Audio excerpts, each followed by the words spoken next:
feel like I want to read this one a little bit too. Is that all right? That's fine. All right. So the carrier originally paid for a couple small repairs from wind damage, and now they're up to 18 total squares based on repairability. Contractor sent an email that stated codes, manufacturer guidelines, and the hip and ridge overlap argument. And the carrier called the homeowner, stated they don't have code upgrade coverage in their policy, so they're not going to pay for that. I think that this is another issue where the carrier is trying to say that anything code related is a code upgrade, and it isn't.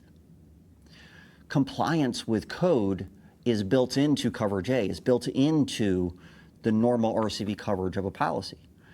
An upgrade is when you have to literally upgrade materials or add materials to the roof because it isn't currently to current code. If I'm replacing something with like kind of quality, then it's already at RCV value. If I have to replace something with better than like kind of quality because a new code exists, that's a code upgrade. And now there's an increase in value, and that increase is covered by ordinance and law or building code coverage.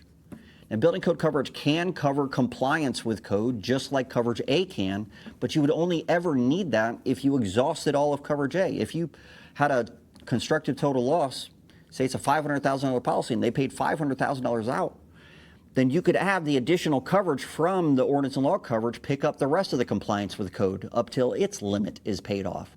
But you wouldn't need that unless you were in a total loss situation. Compliance with code is built into coverage A and coverage B automatically. It's not removed from it. Only increased costs caused by an enforcement are removed from coverage A and coverage B, meaning a betterment. So if you have to replace all of a roof in order to make proper repairs of some damages, then that is part of the replacement cost value of those damages. Even if it's on different sections of the roof, if that is what a proper repair entails, then that's what it entails, and that's the replacement cost value of those shingles that were damaged. And if you're replacing it with the same stuff because you're complying with code, then that's coverage A. You don't need ordinance and law coverage. So you just have to prove that this is part of the current code that already exists on the roof. You need to prove that this is materials that are going back with like kind of quality. You're not upgrading anything. Keep in mind, when they say code upgrade coverage, it requires an upgrade. You're not upgrading anything.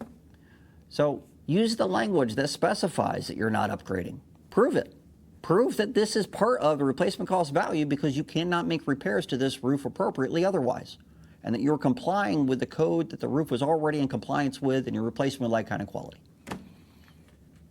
I hope that helps. I know this is a frustrating argument that you have to make all the time, but that's the reality of it.